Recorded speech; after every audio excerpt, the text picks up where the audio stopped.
Welcome to the AI Energy and Climate Podcast, a special series from the DSR Network hosted by David Sandalow.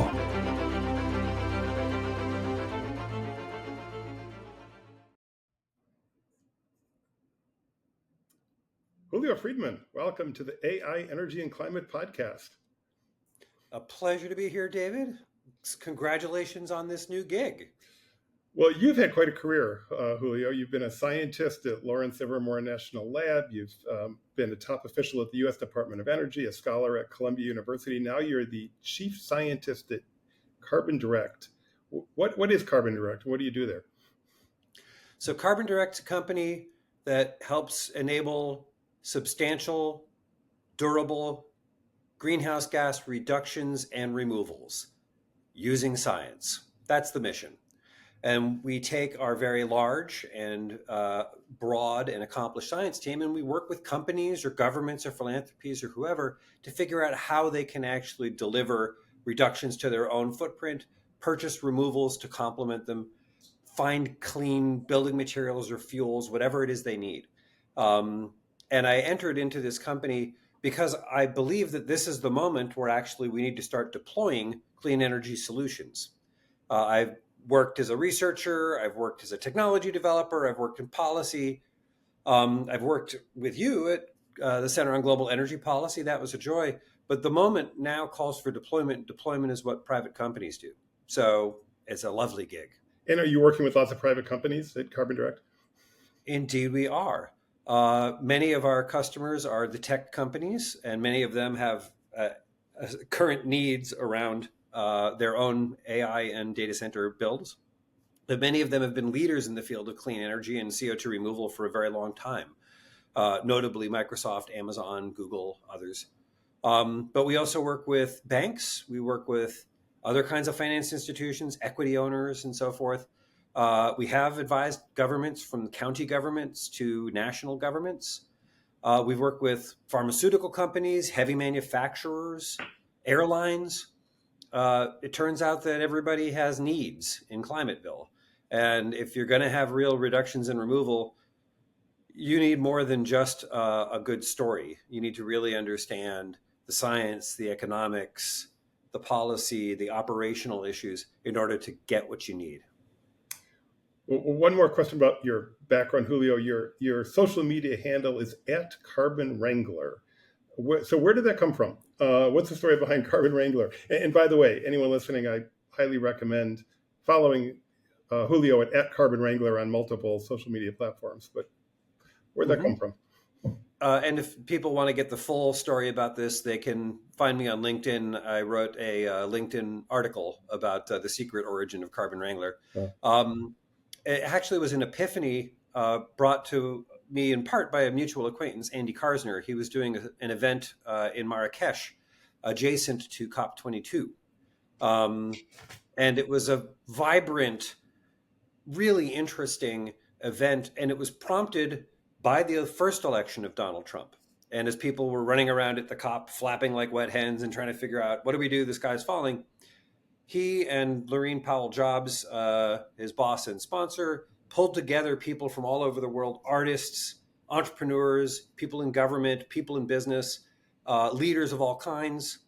It was an amazing event. And literally the last talk happened, the curtain dropped, and I had it in my mind. I ran up to Andy. He was like, Andy, I know what I am. I'm a Carbon Wrangler. And he just started laughing. He loved it. The job of a Wrangler is you take something that's in the wrong place and you put it in the right place.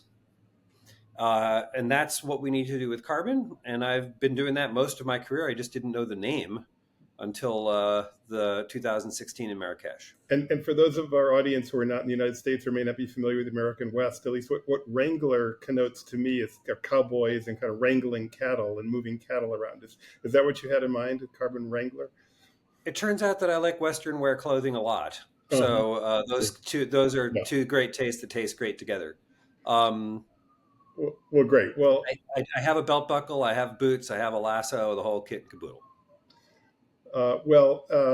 And by also for those people who may not have English as their first language, that's spelled Wrangler, carbon Wrangler. Well, Yes. let's talk about AI For the and, record, and sorry, just very quickly. In Chinese, it is Ten Mumaren, oh, which means carbon herder of horses. great. So let's talk about AI, energy, and climate. So we've worked closely together on two book-length reports on this topic in the past 2 years. Oh, The yes. most recent one we released a couple of months ago. It's called the ICEF. That's ICEF. The ICEF Artificial Intelligence for Climate Change Mitigation Roadmap. It's got 17 chapters and dives into this topic in a fair amount of detail. And maybe just kind of start with the big picture. As somebody who has devoted his career to working on climate change and climate change mitigation in particular, what role do you think AI can play, big picture, in this challenge?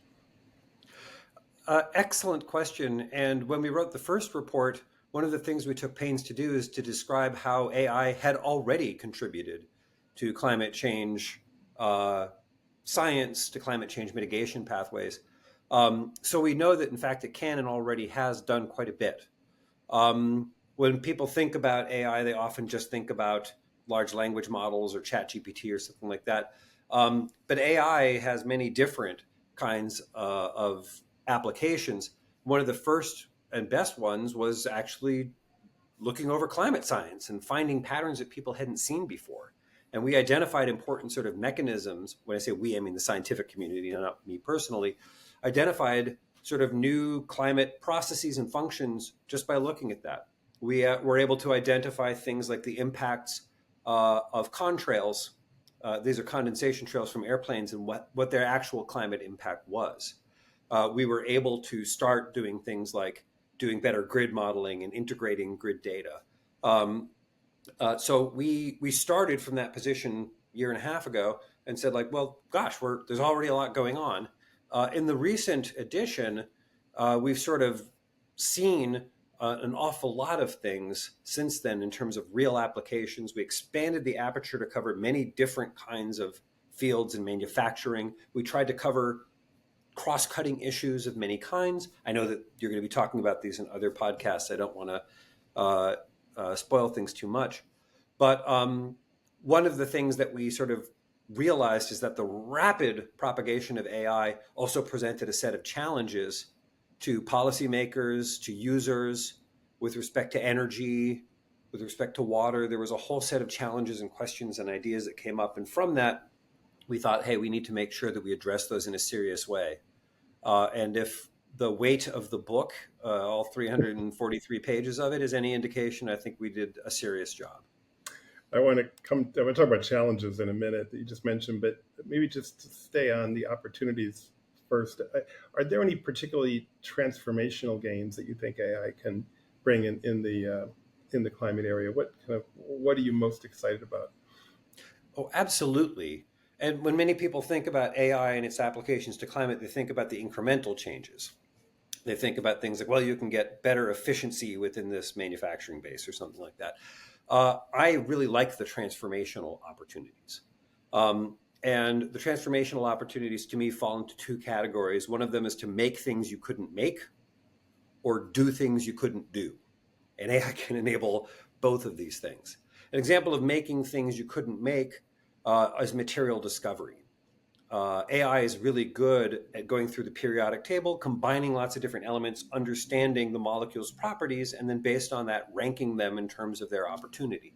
And so things like catalysts, chemical sorbents for carbon capture, we'll talk about that later, battery chemistries, all of these things, like you can make brand new materials that really change in a profound way the performance of these things. It is possible to imagine that AI can help us find substitutes for steel and aluminum, that AI can help us find substitutes for glass. These are energy intensive things. If we can find a way to do that is much less energy intensive or much less emissions intensive, it's transformational. So making things we couldn't make is one application. Doing things we couldn't do is another. My favorite example of this is traffic. Something like 50% of transportation fuels are just getting stuck in traffic. And the emissions and the cost of that is pretty profound. If you can solve traffic, you just cut the emissions 50%. That's kind of amazing. And there's many different things that look like that. Better integration across the grid, getting much more renewable energy into the grid in a seamless and frictionless way. Doing things like generating power with fusion, which we cannot do today, but where AI is already playing a very big role in creating a transformational supply of energy. So making things we couldn't make, doing things we'd other do, AI provides that opportunity if we do it properly. That's a terrific summary. And just one item I'd add that I'm excited about is monitoring of greenhouse gas emissions in real time from point sources, which is something I think now with satellites and sensors and machine learning tools we can do and could transform the way we measure and monitor greenhouse gas emissions. Right. And let me just quickly on that, most people don't realize this. They have the headline that Environmental Defense Fund has a space program, which is kind of awesome and kind of amazing. That is entirely driven by AI. Their ability to manage and identify methane leaks is from that. Similarly, the idea to do really good weather forecasting as something to help communities at risk is something we couldn't do before, but now we can do and is enabled by AI.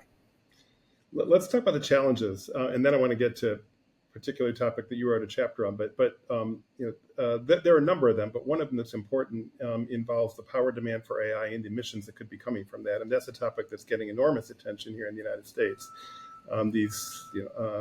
AI tools require big data centers. Big data centers have enormous power draws, and that can generate a lot of emissions. There's examples of coal plants that have been kept online in the United States because of demand for data center power. What are your thoughts on that set of issues and the challenges there? Mm-hmm. So first order of business is you can't ignore it. We have to think carefully and seriously about the power draws, the demands of these new energy systems. Today in the United States, only about a quarter of the demand growth is from data centers, and only about 40% of that demand growth is from AI.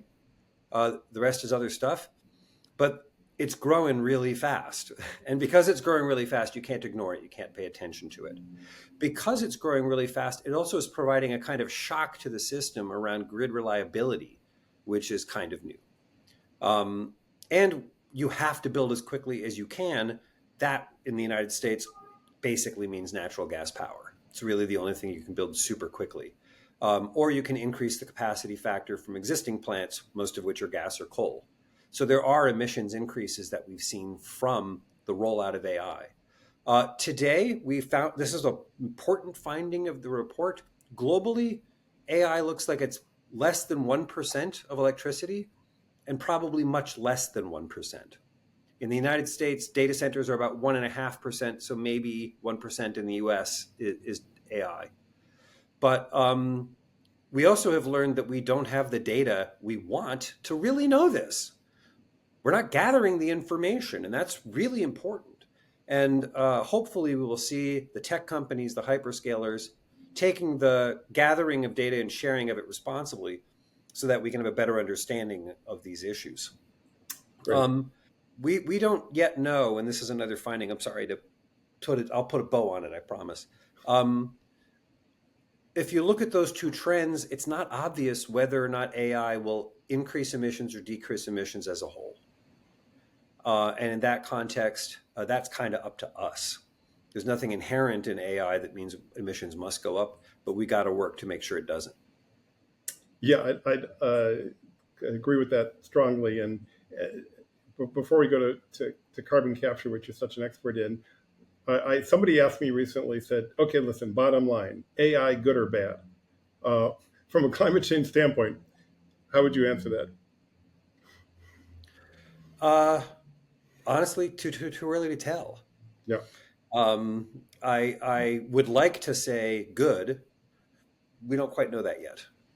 Yeah, I'd say it partly depends on us, but Yep. depends on what we do.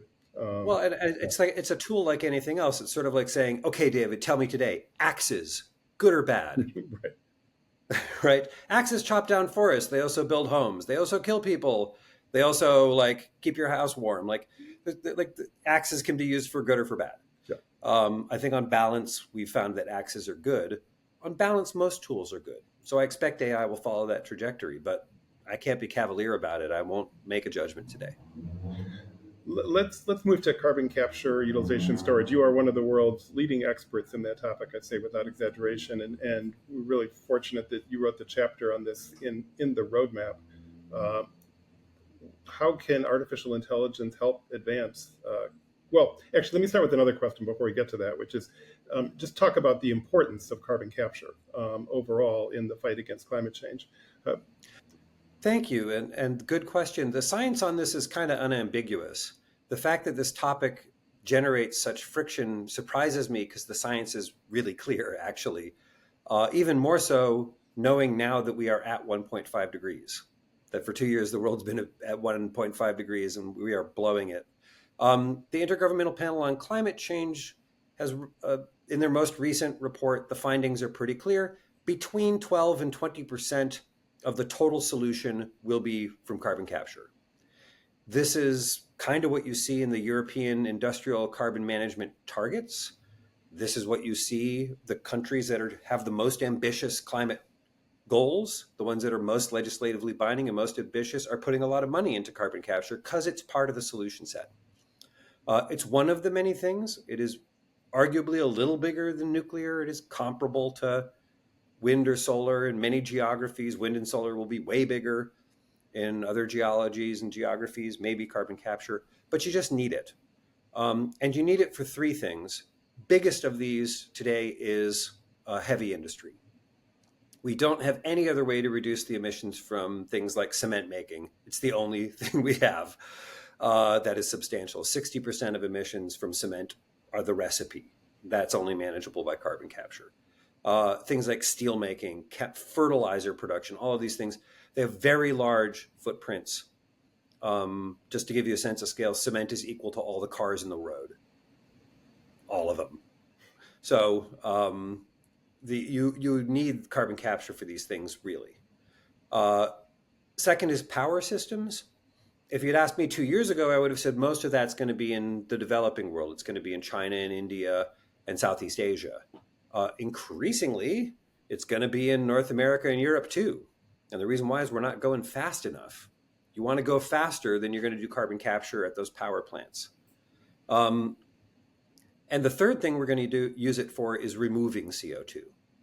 Because we are overshot, we have blown past 1.5, CO2 removal is now officially part of the landscape too. And again, the Intergovernmental Panel on Climate Change was not shy about this. Their findings are we're going to need between 5 and 12 billion tons a year of carbon removal. And quite a lot of that is going to be done with some kind of carbon capture, whether it's on bioenergy with CCS or direct air capture. We're going to need that too. So it ends up being an irreducible and essential part of the solution set. It's also underinvested. It's underloved. And so I'm hopeful that AI is going to allow us to go farther and faster in that space. It's one other question on CCS overall. I think I've experienced in the past maybe 5 years more and more people who think of themselves as strongly committed to fighting climate change, as climate hawks, saying that they're against carbon capture. And the reason I hear this is most frequently people say it just provides a license for fossil fuel producers to continue to produce fossil fuels. What's your response when people say that? I ultimately see this as a categorical error on two levels. One of them, the job is not stopping fossil fuels. The job is stopping emissions. We will reduce fossil fuels a lot, but that's not the job. The job is get the emissions out of the system. Second of all, it's the opposite of business as usual. It does not give people a license to produce fossil fuels. We already do that. Like society gives people a license to produce fossil fuels and we do it. What this does is quite the opposite. It says, if you're going to produce fossil fuels, you have to clean up your mess and you have to pay for it. Well, so here's the broom, go at it. I think it's a categorical error to say those things. It misses the point of climate mitigation and it misses the responsibility of society to make fossil energy users reduce their emissions. Okay, so you've laid out a compelling case for why we need carbon capture, utilization, and storage. So what can artificial intelligence do to help with CCUS? I'm so glad you asked. Thank you. And I encourage the listeners to go to the chapter on the various websites that carry this and take a look. Carbon capture is a complex enterprise that involves everything from the very earliest stages of technology development to the most full stages of deployment, including permitting and regulation. And AI has a role in every step of the way. And as I go through the chapter, I try to tease those apart. First one is that carbon capture requires more energy to do the job. It's how it's built. So new materials, discovering stuff, catalysts, sorbents, new reactor designs, this is a good way to reduce the amount of energy you need and improve the performance. So very early on, AI can help with material discovery. It can also help with innovation in other ways, like I said, designing new reactors to do whatever it is you need done. After that, once you have an operating system, actually AI can do a lot. At that point, you're talking about tools like digital twinning, where you make a virtual power plant to match the real power plant, the virtual capture plant to match the real capture plant, and you monitor it constantly. And that allows you to improve the efficiency and performance. That allows you to identify faults and stop problems before they appear. That gives you confidence in the workings. Now, carbon capture doesn't stop when you capture the CO2. You have to transport it someplace. You have to store it someplace. So for transportation, here you're talking about optimization, and not just necessarily optimizing for cost or optimizing for size. AI is very good at optimizing. And one of the key applications for AI is to optimize A, B, or C. In this case, you can choose to optimize also for things like environmental risk, community risk, community benefit. You can think about how you want to optimize transportation systems, whether it's pipelines or rails or barges, to get the most benefits in the most ways. And when it comes to the CO2 storage piece, hey, if you're looking at the subsurface, there's a lot of unknowns, prediction, pattern recognition. These are good jobs for AI. So exploring for potential sites, characterizing them using geological data of various kinds, and then managing those operations too. Last but not least, actually is just in the regulatory step too. We want every plant, we want every site to be operated safely and responsibly. So it has to be permitted well and it has to be regulated well. Right now, those are big bottlenecks. They take a lot of time. AI can help in the preparation of applications for these permits. They can help in the review of the applications of these permits. They can help in the real-time management of a facility to make sure that they are up to code. And all of these are useful applications for AI that would serve the economics, that would serve the public benefit, and would serve the climate.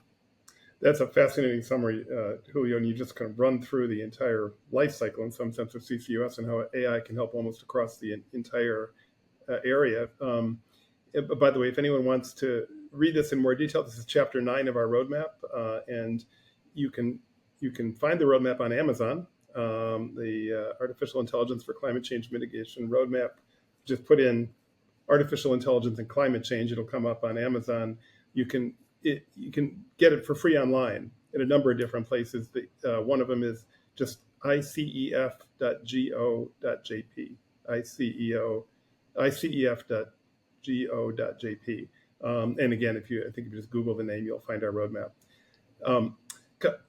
Coming back to CCUS and how we use AI, you just set out a whole number of possibilities for how to do that. What are the barriers, do you think? What's preventing us from doing that? What do we need to do to make AI more useful for CCUS?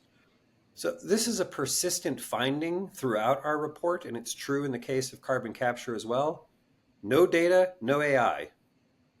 You need really good data in enormous volumes for the AI to be trained and do its job. And that's true for all the different parts, for prediction, for digital twinning, for material discovery, for all these things. So the first order of business is that in many cases, there's a risk of not enough data. And that could be you just don't have access to it. It's private data. It's owned by an oil company or it's owned by an asset manager, and you can't get the data. If that's the case, then you could very well start in the wrong place and end in the wrong place. Another example of this is bias. This is, again, a persistent issue throughout the report. But one example of this is actually global north, global south bias. Just one example. Geological data, we have a whole lot more of it accessible in the global north. Even in places where there's a lot of geological data, it's not accessible in the global south. So you're introducing bias into this system in a way that is problematic.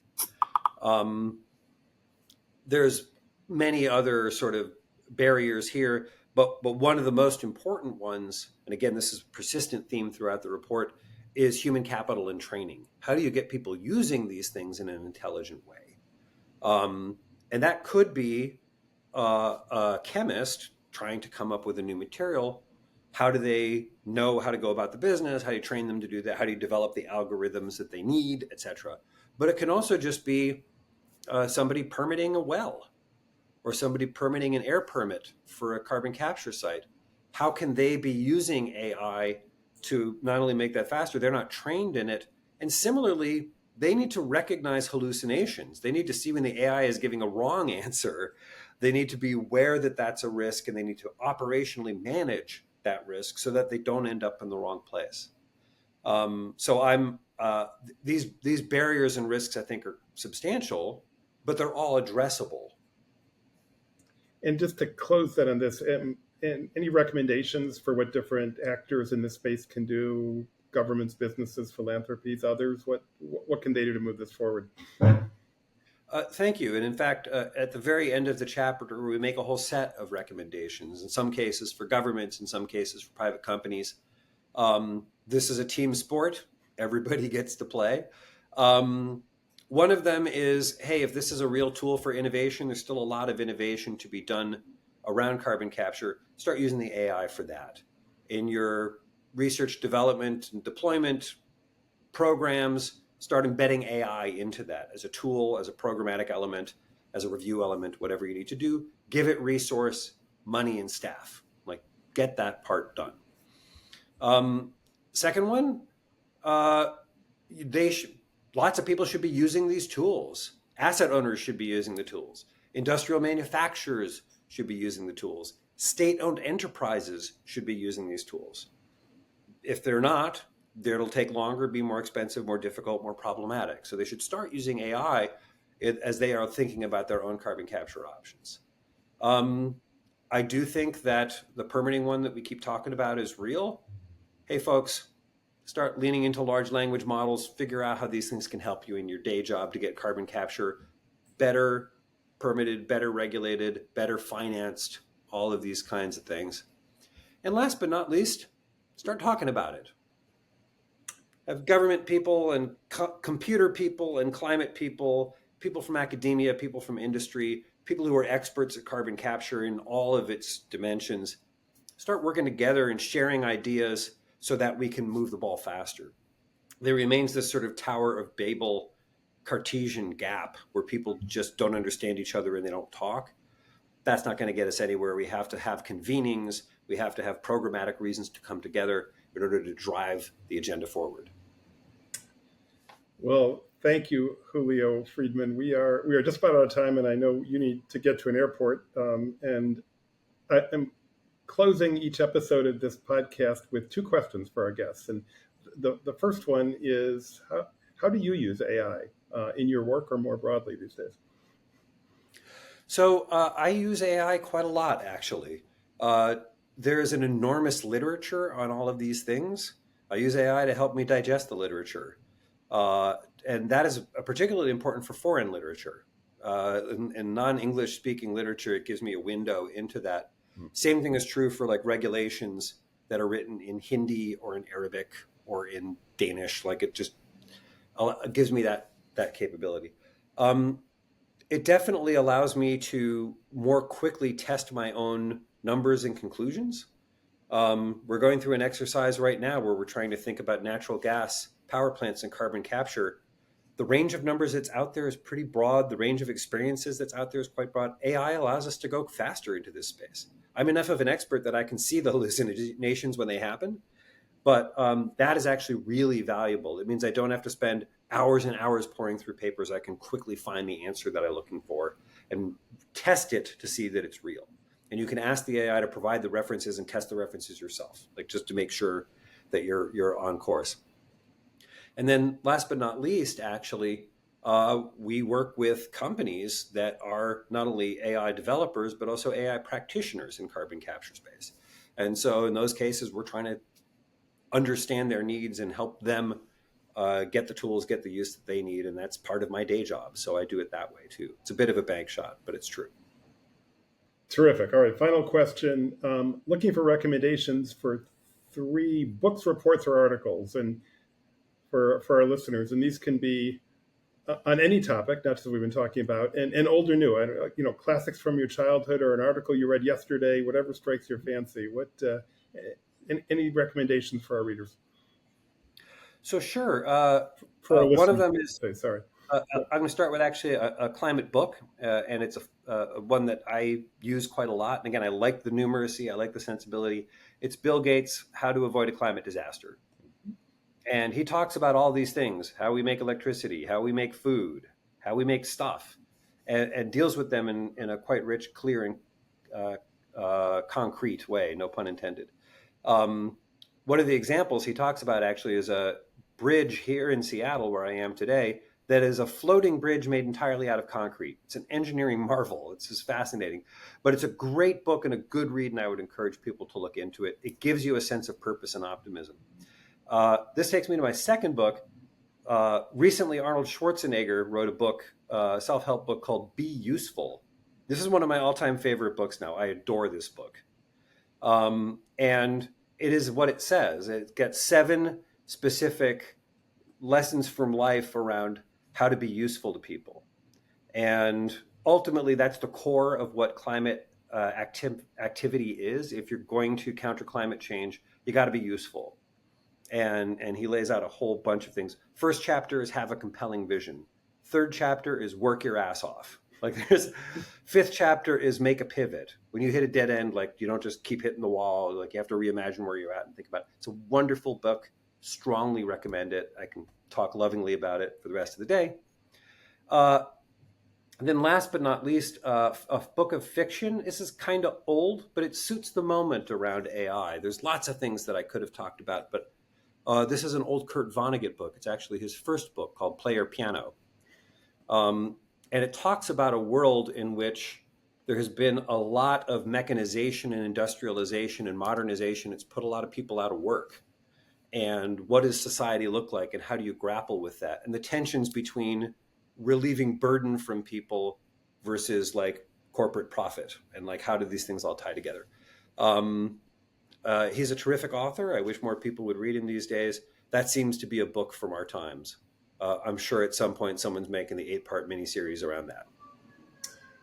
I remember from my childhood. Absolutely. Julio Friedmann, thank you so much for those recommendations. Thank you so much for joining us today. Thank you for your wisdom, and thank you for all you do every day. Thanks, and have a great day, everyone.